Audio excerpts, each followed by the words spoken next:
Oh my goodness. Don't do it, Anakin. I have the high ground. All right. I tell you what, there y'all go. All right. The comment section. Miss Martin. Okay. Welcome, Miss Martin, Miss Martin's class. Hopefully Obi-Wan Kenobi was not telling Anakin not to wash his hands. Okay. Okay, so as far as that goes, wow, somebody bringing in the negotiator, bringing in some Clone Wars stuff. That's really impressive. But yeah, I tell you, I have the high ground. Okay, ladies and gentlemen, you have the high ground if you just washed your hands. Okay, if you haven't washed your hands in the last like hour, go do that. Miss Wolf's class, Mr. Moore, make sure that y'all are washing your hands. This may be actually the largest March audience ever. Okay, so with that, ladies and gentlemen, the tea is good. I've got some Shang tea. Any of y'all that are in Kansas City, that's really the best tea I've ever had. He actually goes to China to supervise his own harvest. All right, all the Euro teachers, there we go. Okay, so ladies and gentlemen, the way that we'll do this, we'll do some shout outs, and all that kind of stuff kind of throughout. We're going to definitely, do that sort of thing at the end of the broadcast. Every once in a while, I'll pull up my Instagram and do a few shout outs. That's at Tom Richey on Instagram. So if you want that, like, just go ahead and just, put a comment, like something, follow. We'll see what happens. Okay. So as far as that goes, ladies and gentlemen, this is the first of our Corona classes. Okay, so as far as that goes, we're going to be focusing on today the Treaty of Versailles. Okay, that's going to be, and as far as your questions, we want to make sure to note that. Oh, Pamela Wolf, I'm a big Pamela Wolf fan. Okay, I'm so glad that that Miss Wolf has shared that with her students. Okay, so great. Yes. I tell you, my daughter, Caroline, do you have your hydro flask? Oh, I think she does have her hydro flask. What? Do you have your hydro flask? No. Oh, okay. She doesn't have it right now. Okay, so ladies and gentlemen, okay, so I'm going to go ahead and let's see what the questions look like. Okay, so y'all got a lot of, oh, great. Okay, so we've actually got some good questions. I'll go into that, but let me go ahead and pull up my slides. Now, this is going to be a little bit more focused on teaching because there are some of you who are basically like not getting this content right now. Now, some of y'all have gotten the Treaty of Versailles, and that's fine. Let's see. I'm going to go ahead and throw a poll out there. Did you already go over the Versailles Treaty in your Euro class? Okay, so I'm going to go ahead and push this poll out, and we're going to see where people are. Okay, so I'm going to go ahead and put this poll out. So we've got that out there. Y'all go ahead and answer that poll. All right, excellent, excellent. So let's go into World War I, and we're going to get this out here. All right, so as far as that goes, y'all make sure to answer the poll because that way I've actually, I'm not going to be tallying up the yeses and the nos and all of that kind of stuff, right? Okay, so with that, okay, so we've got, an interesting kind of smattering. It looks like about 40% of you have not. Okay, so that's something that is worth noting here. For some of you, this will be a useful review. So we're going to be going over some of this stuff and go from there. Okay, so yeah, it looks like there are several of you in here that have not gone over the Treaty of Versailles. Okay, so as far as that goes, class is terminally behind. Now, my class is pretty terminally behind as well. Now, if there's a class that's like, hey, last thing we did was Louis the 14th, y'all might be a little bit behind unless you're second semester. So with that, ladies and gentlemen, one thing that we want to know here that Chase, we're going to go into this. If we don't really know who started World War I, how can we know who won? Okay, that's interesting. Now, the thing is, do we really not know who started World War I? Okay, so we're going to get into that as well. Now, first of all, let's go ahead and I'm going to share my slides here, and we're going to start going. Again, make sure that you've washed your hands. Okay, that's very important. Make sure you're washing your hands. keeping your social distance and all of that kind of stuff. If I cough, don't worry. You know, this is remote. We have got an appropriate social distance here. All right. So going into that, we are screen sharing. So I'm going to go ahead and display some of my stuff here. Okay. So as far as that goes, we want to remember the causes of World War I. Okay. So as we're going into the Versailles Treaty, we want to remember these main causes: militarism, alliances, imperialism, and nationalism. Because especially when we look at the 14 points, we see that the 14 points are made to address those. Now, of course, nationalism is not, and that's something that is a neutral term. You know, some nationalisms could be not so good, others are great. But, you know, we're going to see how all four of these things are going to work into this. Okay, so remember the arms race with the Dreadnought. Okay, now I don't have any vocal effects I can put on there in the lives, but the HMS Dreadnought, remember that this battleship had it was so far ahead of other battleships in terms of firepower that it became irrelevant, like how many ships you had in your Navy. All that mattered is the amount of Dreadnought class battleships. I mean, the Royal Navy is just so good at naming battleships. And that's something that you want to remember, that for your SAQs, your DBQ, your LEQ, if you're talking about the causes of World War I, you're going to need some type of specific example. So I like focusing on the Dreadnought. Now, possibly even something like the machine gun when you look at these new weapons technologies. But the Dreadnought is something that is a huge trigger for the Anglo-German arms race. So remember that before World War I, the great powers are building up their militaries. Okay, so you've got this arms race, and that is seen as being partially responsible for World War I. Okay, then we get into the, now we also want to note here that by the time World War I starts, okay, so this is something that gives us some nice little review on the Second Industrial Revolution. Now, remember, in the First Industrial Revolution, Britain was very far ahead of everyone else. But what we see in the Second Industrial Revolution, that the UK has been passed up by Germany and way passed up by the United States. Okay, that the United States by 1913 has the industrial manufacturing capacity of Germany and the UK combined. America, so that's something that we want to keep in mind as far as Woodrow Wilson showing up at the Paris Peace Conference and thinking like, hey, everybody, maybe I'm just going to run the show here or something like that. Peace without victory. Why is he showing up and, thinking that he can run the show and like he's got these 14 points? Well, by this time, the United States is, by far the greatest industrial power, and the involvement of the United States put this war in a situation where, Germany was certainly at a disadvantage with the armistice. Now, remember, Germany didn't technically surrender with the armistice. They agreed to stop fighting on the basis of the 14 points. Now, we also want to remember that there are, aside from the Anglo-German arms race, one thing a lot of teachers have done a great job incorporating is the Franco-German tensions left over from the Franco-Prussian War. So we want to understand, and I've got a video on my YouTube channel called Blood and Iron. And that is going over the Schleswig Wars, the Austro-Prussian War, and the Franco-Prussian War, which the most important of these is the Franco-Prussian War. And remember that after that war, the Germans, they go in and they go into the Hall of Mirrors at Versailles, and they proclaim their empire. So they don't say okay, we won the war, let's go back to Germany and proclaim our empire, but they proclaim their empire in the French seat of power, okay, in the Hall of Mirrors at Versailles. Now, when we start to think about why did they sign that treaty at Versailles, is this starting to make a little bit of sense now?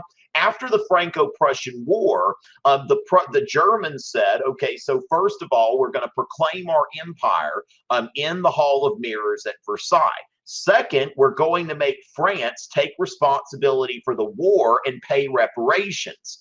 Third, we're going to take Alsace-Lorraine from France. So when you look at this, you can definitely see where France is ready after this war to revisit these things. Okay, like where do we want to sign this? Hey, how about the Hall of Mirrors, where the Germans humiliated us, and now we'll, humiliate the Germans. Now, the alliance system, you remember this as a cause. Now, remember here, Bismarck didn't mean any harm, and there's nothing inherently wrong with alliances. We see that today the United States and the majority of European countries, and of course Canada, let's not forget Canada, even though I think they're have done some quarantining recently, I think. But as far as that goes, that the alliance system, Bismarck was trying to prevent war. Okay, so you had before here these alliances. Now, one thing to note here is that the terms of all of these alliances and agreements weren't necessarily public. Okay, so that is, of course, an issue there. Now, then we get into imperialism. Now, one thing we want to note about imperialism, and that's one thing that I, since I recorded the lecture on the causes of World War I, I've really updated my own understanding of this, that imperialism, I don't just think about imperialism in Africa and Asia, but also when we're thinking about, we want to think about continental imperialism. So in terms of, when you look at the Austrian Empire, the Austria-Hungary Empire, and so, or Austro-Hungarian Empire, however you want to say that. I don't think you'd say the Austria-Hungary Empire. All right, that's kind of awkward, isn't it? So let's not be awkward, right? We're quarantined, but not awkward. So with that, you look at Austria-Hungary, and there are no less than 10 different ethnic groups. Now, what we want to understand is that the Austrians, the Germans, the Russians, and the Ottomans all have empires within Europe. So imperialism is not just something outside of Europe, but also inside of Europe. That when you look at this, that the Czechs and the Slovaks and the Bosnians and the Serbs and a few Italians here and there, and the Romanians, they are all imperialized here. Okay, so you've got these Austrian Germans who are ruling an empire of no less than 10 different ethnic groups. You've even got some Ukrainians and Poles there in the Austrian Empire. So with that, we want to understand that that is also imperialism. But then we think about how nationalism will impact this, okay? That you've got Serbia here, but then you've got also Serbs living in the Austrian Empire, and that's what's going to spur the assassination of Archduke Franz Ferdinand, okay? So as far as that goes, understand the causes of World War I as we're getting into the Versailles Treaty, okay? And then one more thing that we want to look at, so this is something when we look at Entente military deaths, okay? Now, the United States, we see here that the United States has, for the first time, intervened militarily in a European war. That was something that was unprecedented for the United States. But when you look at this, it's like more Romanians died, 3 times as many Romanians and 4 times as many Serbs died in World War I as Americans. Now you look at the British, that 8 Brits and 12.5 Frenchmen for every American that died in World War I. 12.5 Frenchmen, okay? And so with that, we want to think about the powers that are there and what their goals are, okay? So we think about the United States having very few deaths over a period of, a little more than a year maybe, when the United States actually fighting, maybe even less. But it's really, when you've got all of that, all of that leftover beef from the Franco-Prussian War, and you add to that these military deaths here, that France, 1 in 4 Entente military deaths was a Frenchman, and that's something that is of course going to make a difference there. And so with that, We see the Paris Peace Conference, okay, which, an American historian, Richard Hofstadter, wrote one time. The conference was an affair of three sides: the victors, the vanquished, and Wilson. David Lloyd George, the prime minister of the UK, said, "I was seated between Jesus Christ and Napoleon." Okay, so as far as that goes, on one hand, you've got Woodrow Wilson's 14 points. Okay, so now we're not going to go over all 14 of them, all right, but we want to understand like where this is coming from. So when we look at the 14 points, now also for those of you who are who are watching, remember this isn't like Harry Potter and the Chamber of Secrets. Okay, hey Caroline,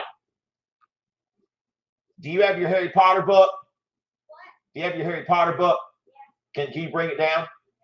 Okay, so as far as that goes, this isn't Harry Potter and the Chamber of Secrets. Like, don't watch this like you're watching a movie. I would definitely have, a writing utensil and notebook paper in hand, and I would be writing things down. So as I'm going over the 14 points, I mean, act as if you are in class. We've got a nice social distance between us. Thank you, Caroline. See, The Prisoner of Azkaban, which is a great book, but also a great movie. And if I were watching Harry Potter and the Prisoner of Azkaban, I would just like sit down, I'd watch the movie and, Quidditch and Sirius Black and all this other stuff. What do they have? The Dementors in that one? Yeah. Yeah, the Dementors, go into, because that's Azkaban. Yeah, so the Dementors. And it's all great. You just sit back and watch it. Don't do that here, okay? This isn't Harry Potter. And so understand that. So as I'm going over the principles of the 14 points, you actually want to write this down, okay? It's in your best interest. And I'll even give you the top three. I'm going to incorporate 5 here in some way or another, but I'll give you the top 3 as well, okay? So first of all, freedom of the seas. When we look at why the United States got into the war, we see that it was Germany's resumption of unrestricted submarine warfare, that the United States saw that as a violation of American neutral rights on the high seas. So freedom of the seas, one of the 14 points. Now remember what happened here, just for a little context, right? We always want context. And so for a little bit of context, we want to think about the 14 points, like they were firing these out of like artillery pieces and dropping these from planes. Germany signed the armistice on the basis of the 14 points. Now, the Allies never reached German soil. Now, at the same time, the German government collapsed at about the same time as the armistice, and the German economy collapsed. So the Germans, they signed the armistice. Note, I'm not saying that they surrendered per se. They signed an armistice. But at the same time, by the time of the Paris Peace Conference, Germany is in a very bad negotiating position. But we want to remember that Germany signed the armistice on the basis of the 14 points, that the peace would be reached on the basis of these 14 points. So freedom of the seas, reduction of arms, okay, and that's for everybody. Now, especially Germany, but everybody. Like, for example, there was a Dreadnought class battleship. The first American Dreadnought class battleship was the USS South Carolina. And after World War I, the USS South Carolina was scrapped. There were several Dreadnought class battleships that were scrapped after World War I. Is it the Texas that's a Dreadnought? There is one of those. Those of you from Texas, quick shout out there. But there's an American Dreadnought, I'm pretty sure, that is still preserved somewhere that you can go see. I haven't been inside a Dreadnought before, but a lot of the Dreadnoughts were dismantled after the war. I think the actual HMS Dreadnought was one of those, which to me is just a tragedy. But reduction of arms. Now, remember that this speaks to one of the main causes. Let's think in your head there. I'm not looking at the chat right now, but y'all can go ahead and show how smart you are. Which one of these is, is this responding to? You're correct. Militarism. Okay, I find myself doing that thing like when you're watching Dora the Explorer and it's like, can you find this? And it's like, good. What was your favorite part? I liked that too. So reduction of arms, okay, that we are going to avoid an arms race here. And then open treaty negotiations. Now, there were several secret agreements or semi-secret agreements before and during the war. So one thing that Woodrow Wilson is saying is we want open treaty negotiations. Now, that's one thing when you compare this to the Congress of Vienna, that the Congress of Vienna was very conservative driven, whereas Woodrow Wilson is wanting to have a peace on the basis of liberalism. So we're not hiding anything. We want, we want the information to be out there, and we don't want to honor secret agreements. So open treaty negotiations. And then self-determination of peoples. Now, of course, this is going to be the breaking up of the empires into these ethnic states, into these smaller ethnic states. Now, one thing you might note for number 4 is self-determination of peoples with an asterisk there. Self-determination of European peoples, okay, is what it's going to be there, because, the Ottoman Empire, when it's chopped up, it's going to be divided into mandates that are governed by Britain and France, because, these people aren't quite ready to run their own countries, right? They're not quite ready for independence. So, you don't have full-on decolonization until after World War II. Now, decolonization begins after World War I, but it doesn't really, that process doesn't really finish in earnest, and especially with Britain and France until after World War II. But self-determination of peoples, that basically no European peoples should be governed on an involuntary basis by people of another ethnicity, people who speak another language. So, for example, you remember the partitions of Poland during the Enlightenment. And this is something that, now Poland is going to become a country. And then you've got, Hungary will now be a country. Austria will just be the German-speaking portion of Austria. The Czechs and the Slovaks are kind of like, two siblings that have to share a room, but we'll give them a nation together. And then we'll take these folks, these like 7 different ethnicities that in the Balkans that really don't care for each other, and we'll just call them Yugoslavs, right? And so when it comes down here, there are going to be some problems with this map, but Wilson basically redraws the map of Central and Eastern Europe, even gives part of Germany to Poland. Anybody from Virginia Beach, Mr. Goots class, these Germans who now found themselves living in Poland. Okay, so some people like to joke that Mr. Goot is Polish, but he insists that he is of German stock. All right.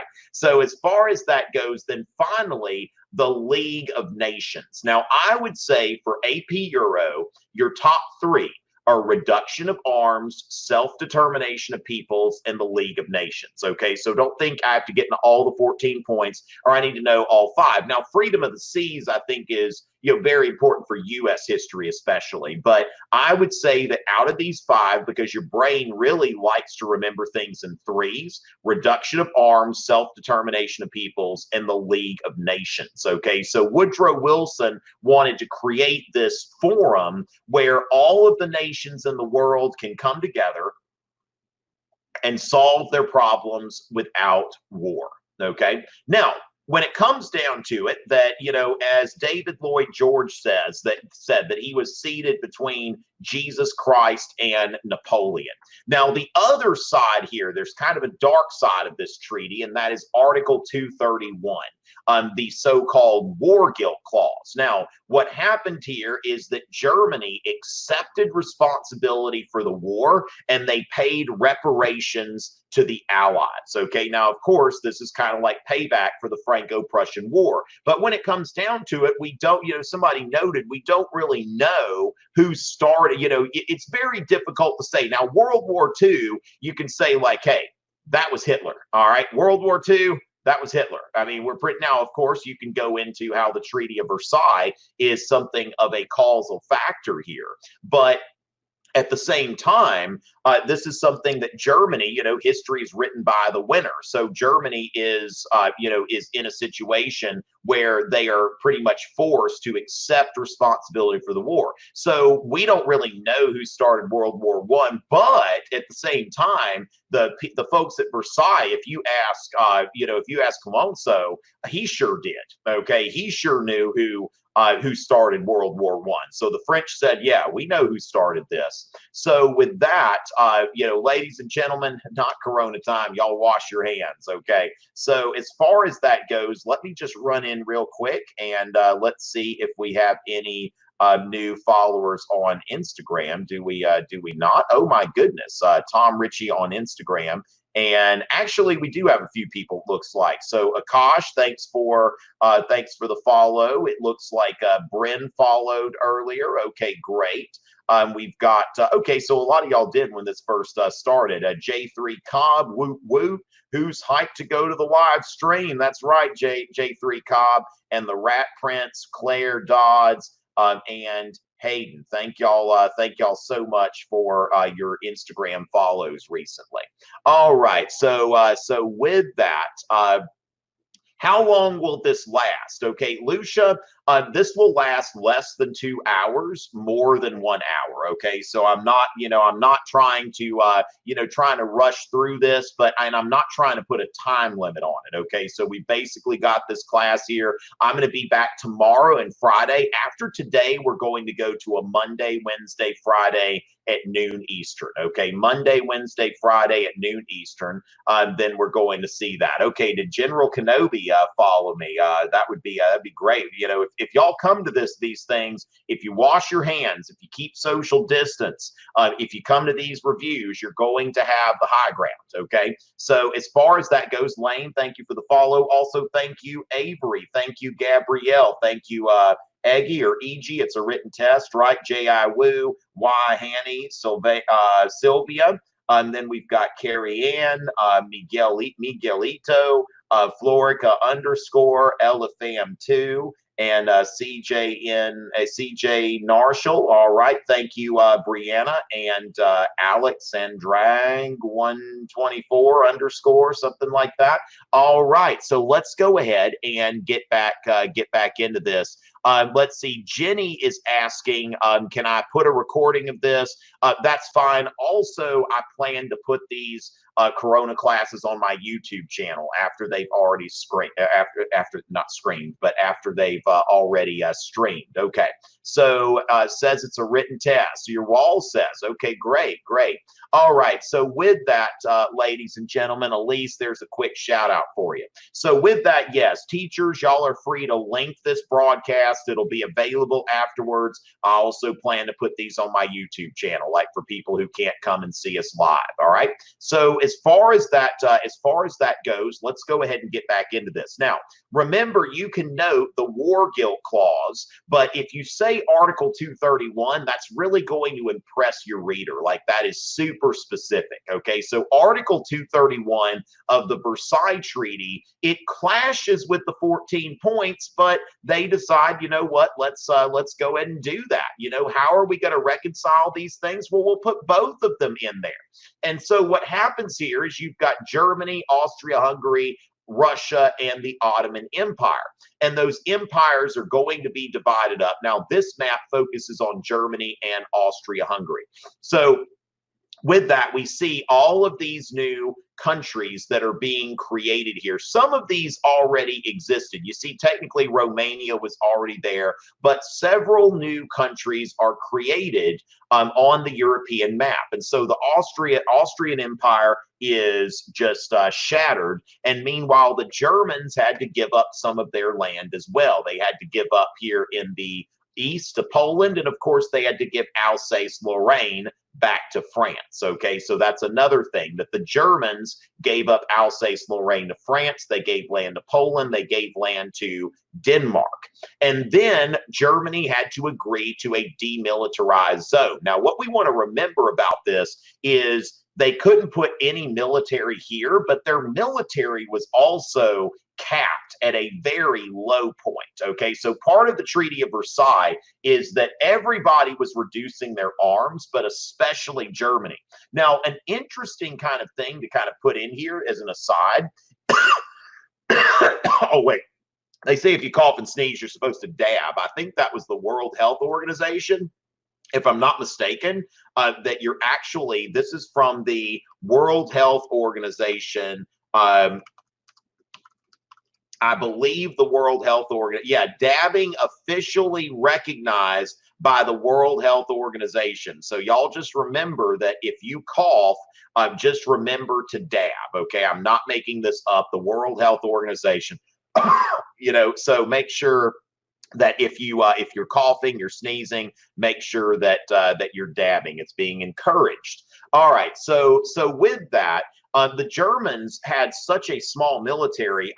I'd seen some, like, you know, gun propaganda in the United States that had said that Hitler had taken away firearms from Germans. And when it comes down to it, Hitler didn't take firearms away from Germans. They'd been taken away previously by the Weimar government. And the reason for that was that the German military, according to the terms of the Treaty of Versailles, was so small that they didn't believe that they had enough military forces to put down a civilian rebellion.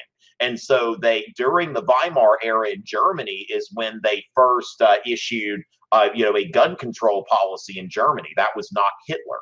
So with that, I'm just kind of going on from there, the signing of the Treaty of Versailles. Now, again, they're bringing them back. They're bringing the Germans back. Hey, does this look familiar?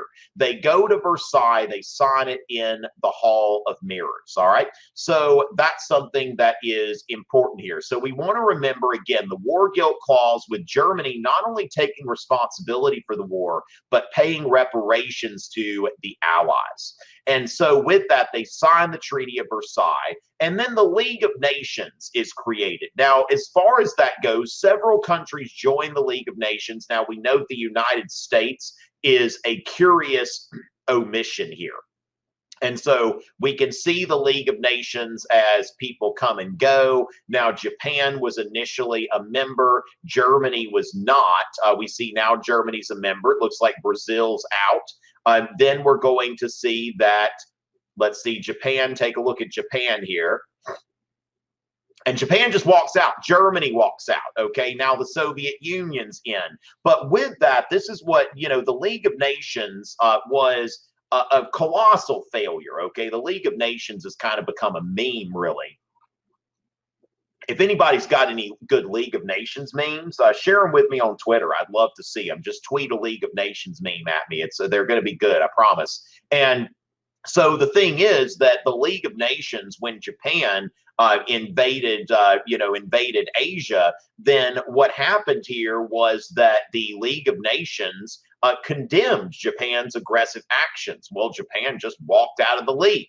And of course, Germany eventually just walked out of the league, and the league never really did anything about it. Now, as I mentioned before, we want to note decolonization, what I call decolonization phase one. Okay, now decolonization phase one is where we have these League of Nations mandates. So the Germans, for example, had some imperial possessions that those are given to the, well, they're not given to, but the French and the British are in charge of administering these mandates, because, you know, they did not believe at the time that these people in Africa and the Middle East were ready to govern themselves. So Britain and France are not, you know, they don't own these colonies, but they are governing them as League of Nations mandates. So we see today these borders here, which are in a lot of ways very arbitrary. You know, it's like the British, they're going to administer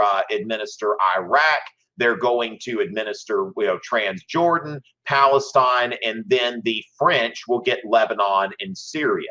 Now, note that, again, just like in Eastern Europe, they didn't necessarily consider every ethnicity there, but you notice that this map looks a lot like the map today, even though they're, you know, the Kurdish people, you know, there are people today that were really without a country. There's no Kurdistan. So, you know, there are a lot of problems with how these maps are drawn. Now, what we want to note here is that, you know, so these mandates are there, and then the League of Nations ends up being something of a failure. But the main things here are that you want to understand how the Treaty of Versailles interacts with the causes of World War I. Okay, that the reduction of arms is based on this, this militarism and the arms race as a cause. We want to note that the self-determination of peoples and the creation of all these ethnic successor states like Poland, that these are. Okay, we got somebody's got Article 231 on there. Okay, excellent.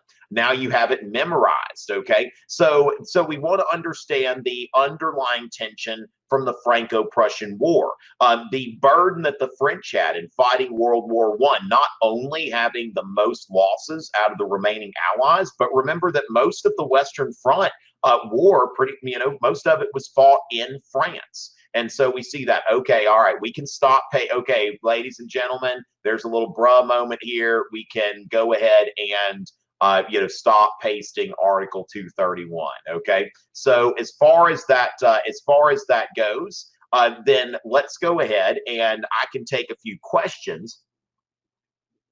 And let's see what we've got here. Now, another thing I might want to do is to, kind of compare it a little more to the to the Congress of Vienna.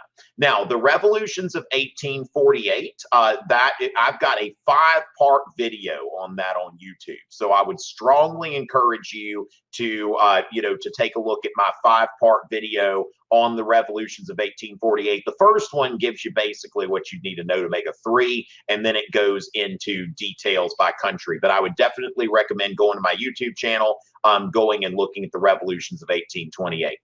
Is this yes, these are going to be, I'm going to keep these up, likely through the exam. I'm planning on posting these on my YouTube channel. They'll be available here as well. Okay. But once this is over and I can download the recording, I'm going to post it on my YouTube channel.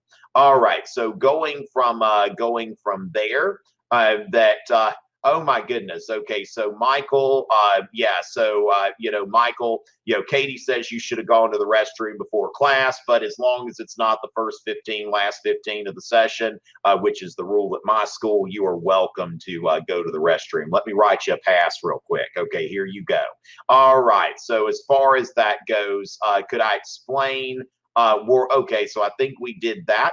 Okay, can we briefly touch on the age of anxiety? Now, Tyler, speaking of the age of anxiety, okay, when we think about the age of anxiety, we have an age of anxiety right now. Now, I'm going to actually be focusing, if you go to tomrichey.net/Corona class, you can see a full broadcast schedule, okay? So I'm going to go ahead and just to make sure, because some of y'all may not know what's what we're doing here. So as far as that goes, let me just go ahead and give you a quick preview of what's coming up. Now, remember, starting tomorrow, these will be Monday, Wednesday, Friday at noon. Okay, so we started on a Tuesday, but Monday, Wednesday, Friday. So we've got EUVID-02, and that's going to be tomorrow. I'm going to focus on the age of anxiety, modern European philosophy and art.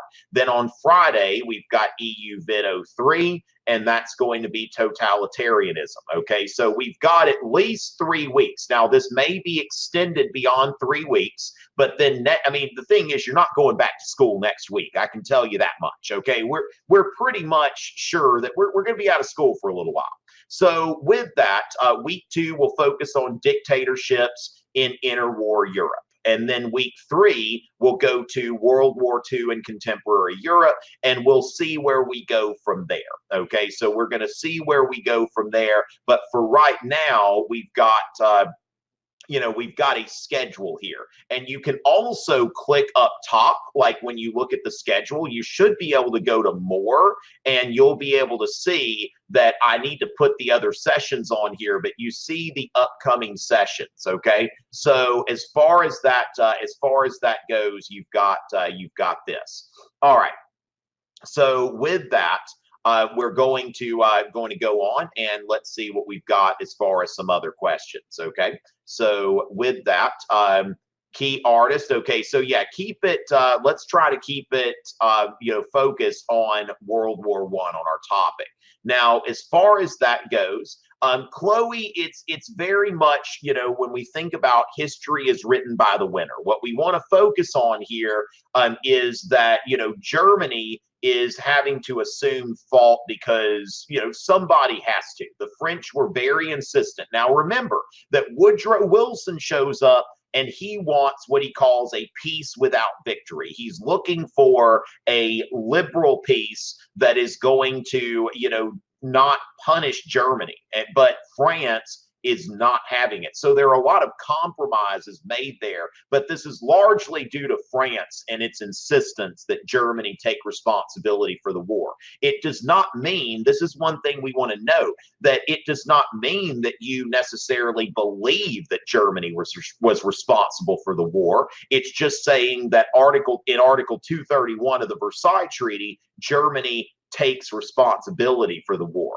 Now, there are some times where you've had to take responsibility for something that you didn't do, okay? But Germany's kind of having to take one for the team here. All right.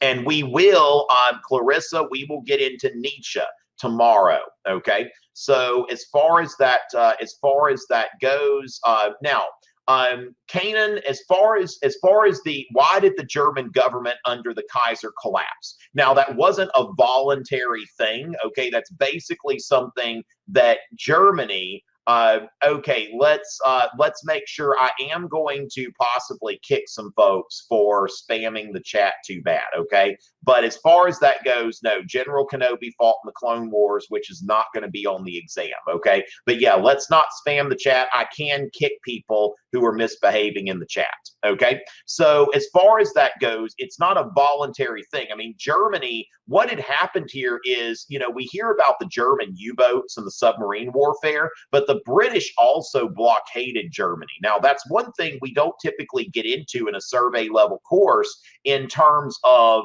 like, there were many German people that died in the last years of World War I due to starvation, okay, because of the British blockade, that like nothing was getting into Germany. People weren't eating. So we've got to understand here that Germany was fighting the war. All of its remaining resources are going there. And the reason why Germany signed the armistice, their government was on the verge of collapse. And so, you know, basically their economy collapsed, the government collapsed with it. And it's just the Kaiser couldn't survive the loss of the war. And we see also that when Woodrow Wilson came in you know, went into World War I, brought the United States in there, he said, we're going to make the world safe for democracy. And so there was this idea that like Germany was going to be made into a democracy, but that government understand that it just collapsed under the pressures of the military defeat and the economic woes from that. Okay, from the blockade. So with that, let's go ahead and.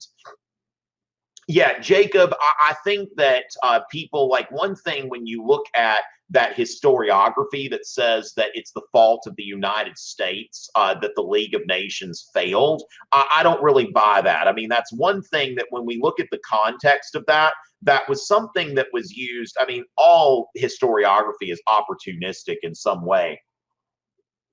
And in this sense, the opportunism here is due to people that were advocates of the UN. That was like, you know, it was like, we need a strong United Nations, and if the United States would have supported the League of Nations, would have been fine. But at the same time, you know, if Britain and France would have supported the League of Nations, I mean, you can't really put all of that on the you know, at the feet of the United States. Now, with that, let me go into. I'm going to open up a Google document in a second, and let's chat about the Treaty of Versailles versus the Congress of Vienna.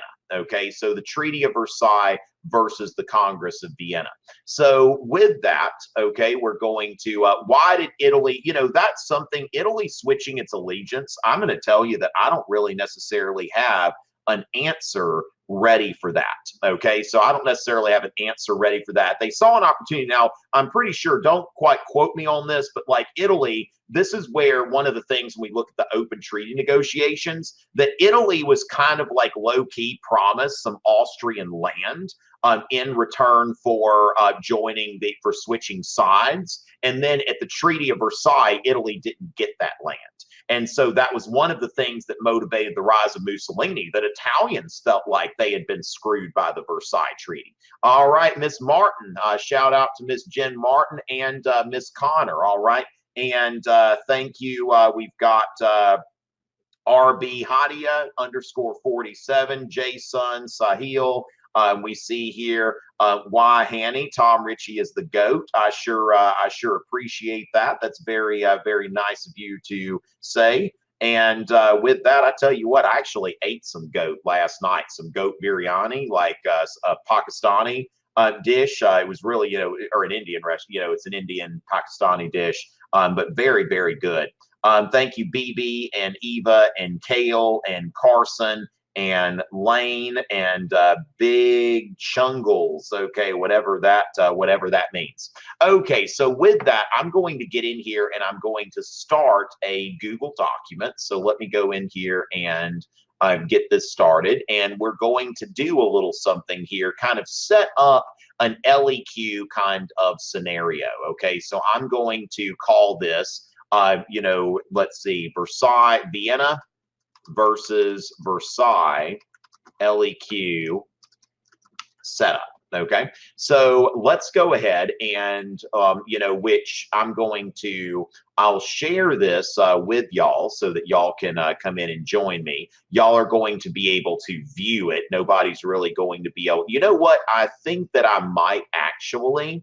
Let's go ahead and see what happens if we allow y'all to comment. Now, I may have to change that. Okay, I may have to change that, but at the same time, I mean, if y'all misbehave, I'll have to change it. But let's see what's going to happen here. Okay, so make sure that your comments, as long as I've got this enabled, that your comments are friendly. Okay, and I don't mean just friendly as in nice, that they're helpful, because I want to actually give y'all an opportunity to make some suggestions about arguments. Okay, we will go ahead and we're going to kick this one. We're going to kick this one out.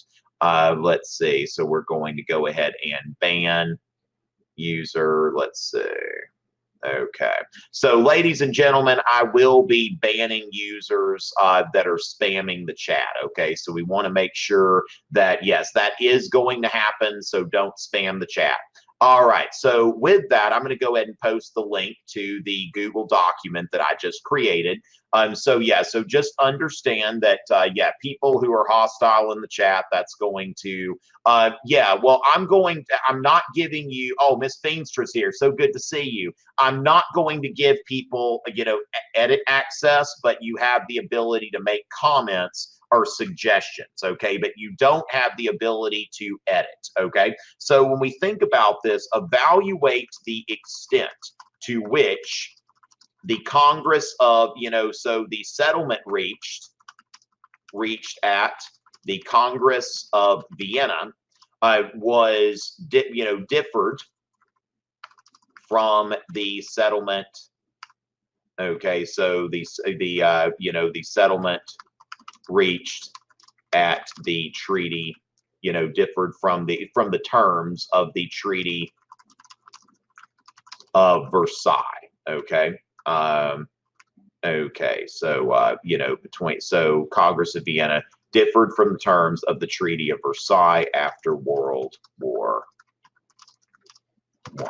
And I'll just make sure that the Congress of Vienna, now the Congress of Vienna is just there, so y'all should know what that is. All right, so with that, what I'm going to do here is when we're thinking about an LEQ, okay, what we want to do is I typically encourage the use of boxes. You can also outline, but what I'm going to do here is I'm going to put Congress of Vienna and then Treaty of Versailles, okay? And so the Congress of Vienna and the Treaty of Versailles. And what we're going to do here when we look at this LEQ setup format is that here we put unique things that are unique to the Congress of Vienna, okay? Unique to the Treaty of Versailles. And then here, any similarities we might see here. So we're focusing on contrast and differences. Okay. Now, what I will invite some of you to do is to just go in here and select one of these and go ahead and comment with some suggestions. Okay. So what might you put in this box? What might you put in this box or this box? Okay. So you can see here that, first of all, I would say here that both of these, both were were settlements reached after the, after a continental war. Wait, is somebody able to type, or I may need to make, okay, somebody actually just typed something. Let's see, you should only have the ability to comment. So let's see about that. Okay, is that working? Let me run into the chat real quick and just see. Yeah, I can screen share. Okay, that's fine. Yeah, I can go ahead and screen share, no problem. Just give me just a second. Okay, so I'm going to go ahead and screen share. And Miss Ruddy is here. Great to see you. And we've got, okay, so I'm going to go ahead and share. And I don't know if the commenting is working. I think I may just go ahead and turn that feature off. Okay, so let's see. Let me just, before I share here, let me just give y'all an opportunity to comment if there are going to be comments. But it doesn't look like. So you know what? I'm just going to go ahead. We'll go ahead and screen share. And I'm going to set this up. Okay. Now, as far as that goes, if we think about our contextualization, okay, for this prompt as well. So when we're thinking about this, contextualization. Now, what would be some possible contextualization pieces if we're writing about the Treaty of Versailles? Okay, so what would be some topics that might work well for contextualization? Okay, we've got something here. We'll go ahead and yeah. So remember, people who are spamming the chats are going to be banned. Okay, so just note that. And also, we can't expect the chat to be totally clean here either. We're going to do what we can, but it's going to be tough sometimes. All right. So as far as that goes, we've got a few things here. Both okay. So actually, this is getting to be, we're going to just turn off that. We're just going to say that folks can view. Okay, that's going to make this a little bit better here. All right, so now it should be view only at this point. So I'm just going to go ahead and, yeah, we've got a lot of people here. Okay, so with that, I would say your possible contextualization, as I've been going over, did anybody put in the chat contextualization? Okay, so for example, we could say here, okay, there's the dabbing from the World Health Organization, the Franco-Prussian War. We could also have, in terms of this, we could also go into the causes of World War I. Okay, so we could go into the causes of World War I. That would be another thing that would be useful contextualization here. Now, we could also go into, since the Congress of Vienna is there, the French Revolution or the Napoleonic Wars. Okay, you could do that for contextualization. So, we could also go into some of the isms, okay, because we're going to get into liberalism, conservatism, and all of that. So here's the thing: if we're doing this, we've got this format, and so I'm just going to note here this is similarities. All right, so going from there, when we look at the Congress of Vienna, we know that this was conservatism, right? It followed the Napoleonic Wars. It was driven by conservatism. Then we see here that we could say something about the concert system. Okay. Now, of course, we could turn that into, like when we think about the Treaty of Versailles, we see here the League of Nations. But we can, now the concert system was something that was informal, okay? The concert system did not set up an international organization. The League of Nations did, okay? So the League of Nations was formal. Now, of course, we can't forget Metternich, that we see here that Austria dominated the conference, right? Okay. that Austria dominated the conference. And then, of course, that we could look here is that one of the dominant figures here would be Woodrow Wilson. Okay, so the United, the United States, was a major figure here. So we see here the League of Nations, the concert system. Now, when we look at this, this followed World War I. And then when we see here that when we look at this, that Woodrow Wilson was really driven more than anything by liberalism and nationalism. Okay, now if we remember this, that actually, like when we look at the Congress of Vienna, okay, so we've got, let's see. So what about the big powers that attended? Possibly. Now that the big powers that attended, I think is probably not so much context, because context needs to be background that's leading to this. I feel like the big powers that attended would be more in terms of, that would be more in terms of like that would be in terms of evidence. That would be less contextualization than evidence is what I would say about that. And so going into this here, now note here that liberalism and nationalism were actually like, these were seen as bad things, right? These were, at the Congress of Vienna, when we look at the goals there, that liberalism and nationalism were what they wanted to get rid of. Okay. And so, we see here that that's what they're trying to do. Now, then we see here, let's see. So liberalism and nationalism. Let's see. I should never have done the edit access. Y'all, if y'all will refrain from trying to edit the document, it looks like I got in there a little bit late there. I should have never but just, yeah, let's take a break from trying to edit the document in any way. Okay.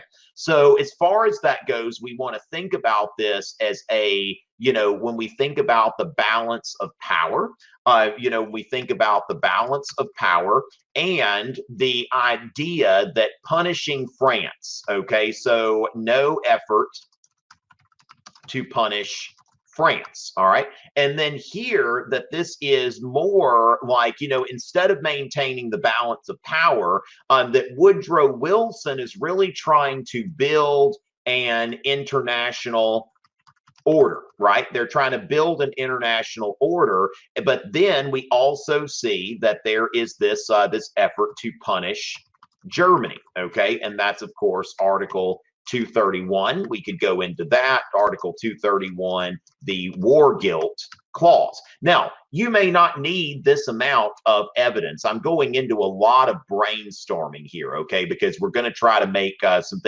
some arguments here.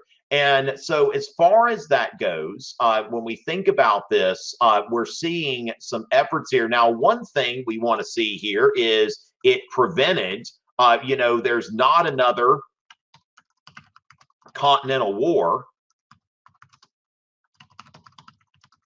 for 99 years, okay? So, we see here Europe at war 20 years later, okay? So that's something that we see here, that the Congress of Vienna was a lot more successful, okay? And so we see here that then we can see here that, we wanted to strengthen the great powers. You can think about that as well, that, when we see here, strengthen the great powers. Whereas when we look, y'all, please stop. Okay, please stop. All right. So with that, we look here that we're trying to punish Germany here, and then you see that there is a goal to break up the Austrian Empire, right? So to break up, empires, and then basically break up empires. And undemocratic governments. Oh Lord. Okay. So. Okay, if somebody can control Z that, we're going to see. Okay, so that, okay, sorry about that. Yeah, I have, let's see, what we're going to do here is we're going to create a new document that, let's see, Vienna.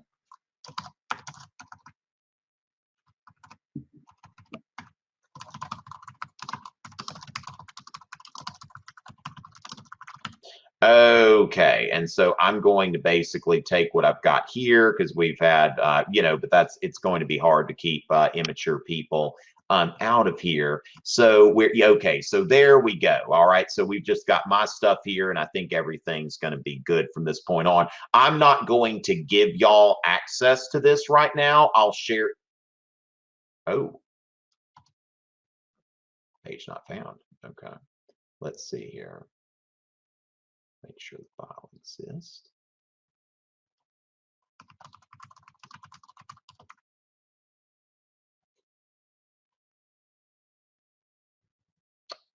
Okay, I'm going to try to make it again. Give me just a second.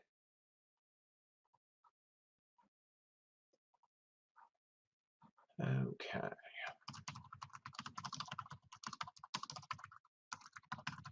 This would be a good time to get a little water or something like that. Water's good for you.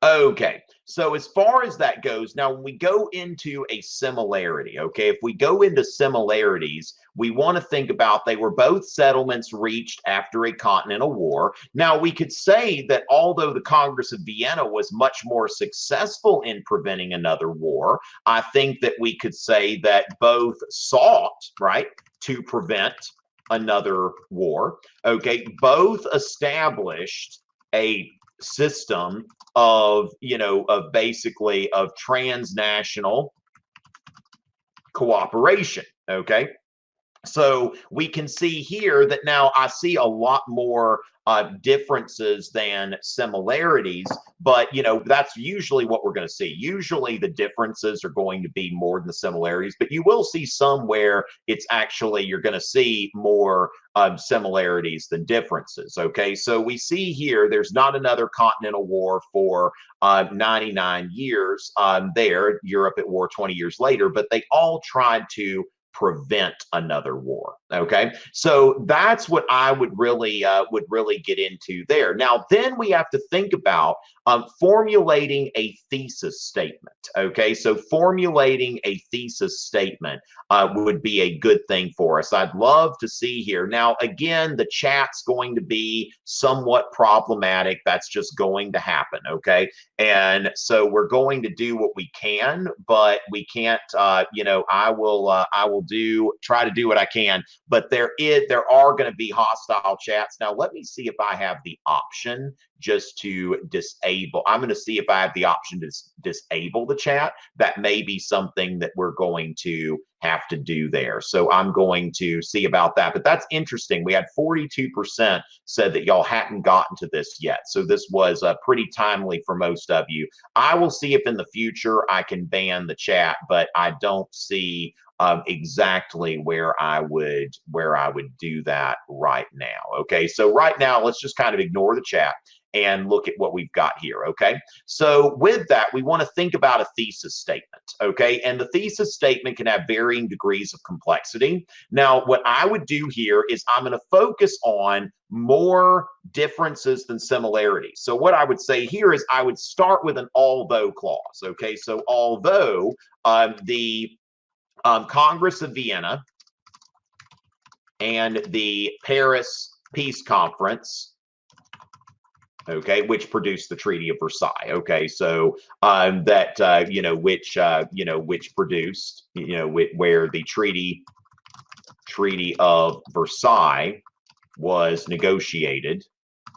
Okay, and the Paris Peace Conference. Now, I'm not going to get wordy there. Okay, so although the Congress of Vienna and the Paris Peace Conference, let's just go ahead and simplify the Treaty of Versailles.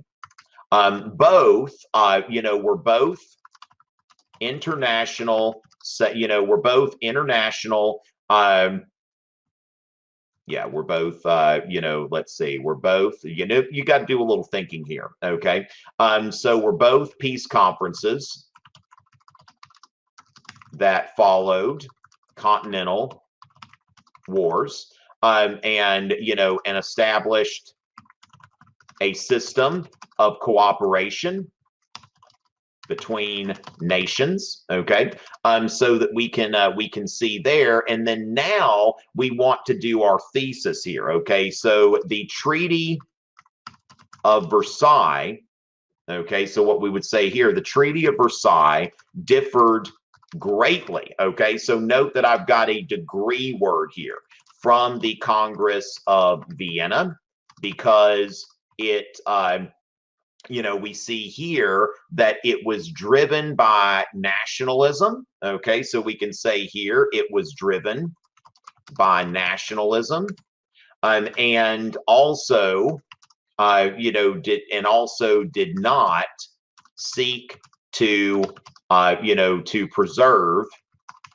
the European balance of power, okay. It was driven by, you know, nationalism, and also did not seek to preserve the European balance of power. So I'm going to say that's going to be my line of reasoning, okay? So basically, it's not enough for me to say the Treaty of Versailles differed greatly from the Congress of Vienna.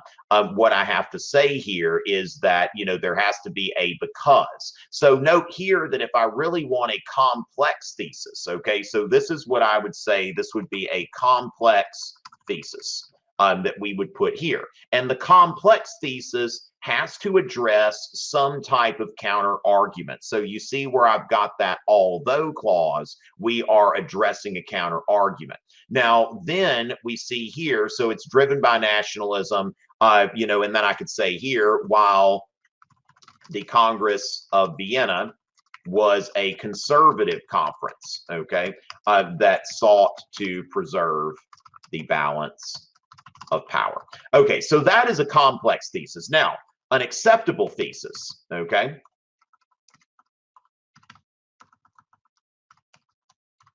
Gosh, I'm forgetting how to spell acceptable. That's really sad, okay? Okay, so an acceptable thesis, it is an A, right? Because I just don't want to have like a typo here. Okay, yes, I got it right the first time. Okay, I want to make sure that I'm right there. Okay, so an acceptable thesis, something that we could accept, okay? So the Congress, you know, so the Treaty of Versailles differed greatly from the Congress of Vienna because you know, because the Allies decided to punish Germany, okay, and promote nationalism, okay, while the Congress, you know, the Congress of Vienna did not try to punish France and was, you know, and was hostile to nationalism, okay? So this would be an example of an acceptable thesis. Now, note that I don't get into a counter argument or anything like that. What I'm doing here is I'm making two valid points of comparison. When we think about required content, two valid points of comparison. So that's something that is very important here when you're thinking about constructing a thesis for this, okay, that we've got two valid points of comparison, that there is a line of reasoning here. And so with that, I love you too. All right. So with that, you know, that would be an acceptable thesis. Okay. So with this, you know, we could look into, you know, that's something that also I could get into you know, if I'm thinking about where I'm going to put contextualization, I could get into that. Then again, I think that I'm going to kind of take a little break from this. I'm going to go back to answering questions. I will send something out. Now, those of you who are here in this course, y'all are going to get email updates from me, and I will send y'all some things here and there, okay? So with that, That's something. Yeah, the thing is that the chat on here is going to get a little bit out of hand sometimes, perhaps, and there's not a whole lot that we can necessarily necessarily do about that. But I will send out what I'm going to do more than likely is like PDF this or something like that. We're going to get into some things. I'm going to be emailing y'all. I'm going to answer some more questions, but what we want to note here, Caroline walked by and exposed my fake wood background here.